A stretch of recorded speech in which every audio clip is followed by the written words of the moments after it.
This is what I get for putting off these videos for so long. I had to subject myself to this. Welcome back to 10 Years Later, the series where I talk about albums from the 2010s that were either impactful to me, impactful to music in general, very popular, or just worth revisiting 10 years later for good or bad reasons. And of course, you could tell from the title, today we're going to be talking about the 2011 Pitbull album, Planet Pit. Pitbull is a rapper, supposed singer, alleged songwriter, and confirmed COVID conspiracy theorist who I'm blown away to find released this as his 6th studio album back in 2011. For those that don't know, Pitbull's first record came in 2004, and over the next few years he would release 4 other albums that leaned a little bit more into crunk sounds. In fact, his earliest records featured heavy amounts of production from the crunk king himself, Lil Jon. In 2009 though, he released the single I Know You Want Me, Cale Ocho, which became an unbelievable success to the point of reaching #2 on the Billboard Hot 100. As someone who lives in Philadelphia and was a big fan of the Philadelphia Phillies, I also heard plenty of people come out to this song when they would come up to bat. It was this single that began his rebranding as a pop artist, thus leading to this album, a 12-track, 42-minute odyssey into the world of dance pop that was ever so popular back in 2011. And yes, I only listened to the standard edition because you couldn't pay me to listen to the bonus tracks. Genuinely, there's so little you could really say about an album like this. It's an amalgamation of every electronic dance pop song that was blasting through the radio in 2011. Take a look at some of the biggest songs and artists who were dominating in this field in 2011, like Enrique Iglesias, Britney Spears, Lady Gaga, Rihanna, Katy Perry, Kesha, the Black Eyed Peas. And tell me what Pitbull did to separate himself or make his music any more interesting than those artists. Not much, honestly. Production-wise, it's kind of fruitless to go over the songs individually because most of them just kind of blur together. And performance-wise, we kind of know this by now, but Pitbull is a cringy performer. He's that guy you see in the club and think, wow, that dude's pretty good looking, but then you go up to meet him and as soon as he opens his mouth, you think, okay, never mind. Like, honestly, did this cringe lord really fucking interpolate Happy and You Know It and then reference how much wood could a woodchuck chuck within the same minute on the song Something for the DJs? Really, do I need to say more than that? And while he may occasionally have it in him to put a somewhat catchy hook together, a lot of this record feels padded out with moments where the hook equates to la la la la la, da da da da da, or oh oh oh oh. It makes me think that he was making a lot of these songs while he was half asleep in bed with his hand down his pants. There's also a myriad of features here, and the quality of performances is pretty mixed. I will say that Neo does make Give Me Everything way better than it should be. Being the singer he is, he just has that power to make a clunker of a song tolerable, and he does that here. I will also say that I had my mind blown when I re-listened to the song and realized that Neo was actually saying, I want all of you tonight. I always thought he said, I'ma love you tonight. So if nothing else, that was an experience. Mark Anthony at least has a decent bit of vocal charisma on Reign Over Me, even if the chorus is mostly forgettable. Though, points to Mark, instead of singing la la la or da da da, he sings a. Very clever. T-Pain straight up saves Hey Baby Drop It to the Floor, even though I wasn't as crazy about his short appearance on Shake Señora, even though Sean Paul does at least try to bring some of his typical fun energy to the song. I also refuse to believe that was actually Enrique Iglesias on Come and Go. His short appearance was so drowned in autotune it didn't sound anything close to being him. I'm led to believe Pitbull wanted Enrique in the studio to make another I Like It, but Enrique got sick and couldn't record his hook. So we sent Pitbull his cousin, had him record the part, and then gave Pitbull the okay to put featuring Enrique Iglesias on the album, even though it was not Enrique singing. That said, Enrique seems nice enough, so I'm sure he shared the money from it. Also, I like the catchiness of the chorus on International Love, and Chris Brown does a good job with it, but Chris, New York City, Los Angeles, and Miami is not that international. Those are all in the United States. That sounds like a pretty national love to me. Castle Made of Sand goes into a more emotional direction, and it stays together thanks largely to Kelly Rowland's nice hook and Jamie Drastic's impassioned verse. Took My Love has a bunch of featured artists, but both of Red Foo and David Rush do nothing for me on the song. Really, it's only Vane's decent vocals that make the song listenable, and even then, he brought another da da da chorus with him. Also, Jamie Foxx jumps in for the hook of Where Do We Go? But while he has some passable vocal power here, his chorus gets drowned out when Pitbull tries to sing along with him, only to basically put the song on snooze. But wait, there's gotta be something more to this album, right? I can't have a review this short. We've gotta find something. And dear viewers, I have. See, while Pitbull may not be a great rapper or much of a singer at all, he supposedly is a writer. I have found out that our friend Armando actually has writing credits on every song on the album, and I believe we should at least give the time of day to look through and do some analysis of his bars. Like on the Mr. Worldwide intro, where beyond claiming that half of the fools around him don't know music, speak for yourself, he says, I can care less and you can give a fat baby's ass if they cars got curtains. points. Now, I don't want to begin to question what Pitbull could be doing that would compel him to think about any baby's ass, let alone a fat one, but yeah, I got nothing to analyze here. But how about this one? On Give Me Everything, he says, "Me not working hard, yeah right, picture that with a Kodak, or better yet, go to Times Square, take a picture of me with a Kodak." Never mind that Pitbull has twice in one bar referenced a camera company that in 2011 was on the downswing and was mere months away from bankruptcy. I know, he was sponsored by them. But I don't even think a trip to Times Square is necessary to snap a picture of Kodak not working hard. You can honestly look directly at this album, since pretty much all of it was made on autopilot. Come on, we gotta find something. How about Rain Over Me, where he says, "I'ma make sure that your peach feels peachy, baby." I mean, I get that it's a sex reference, but is her peach not peachy? Because if not, then this sounds less like wanting to pleasure her and more like you're trying to fix a medical emergency. Anything else? Anything else? Come on.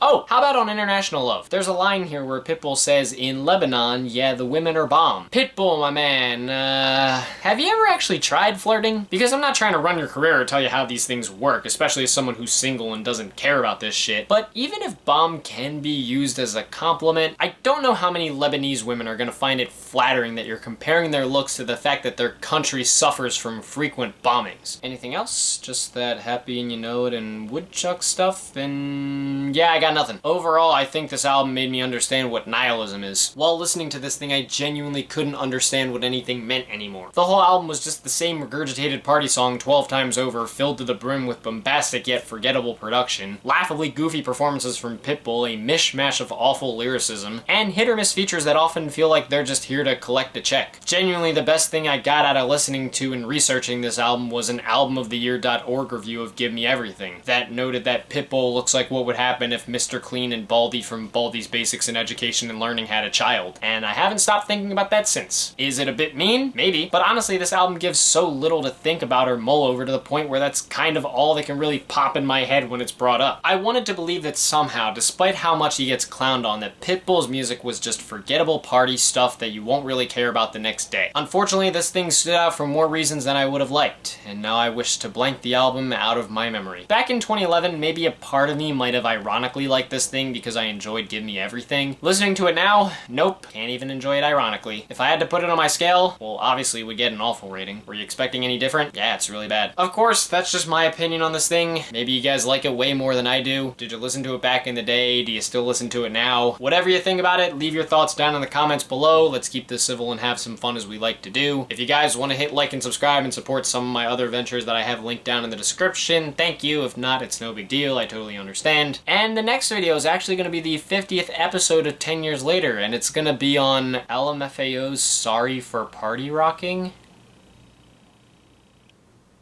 Thank you guys for watching. I hope you enjoyed, and I'll see you in the next video. Peace.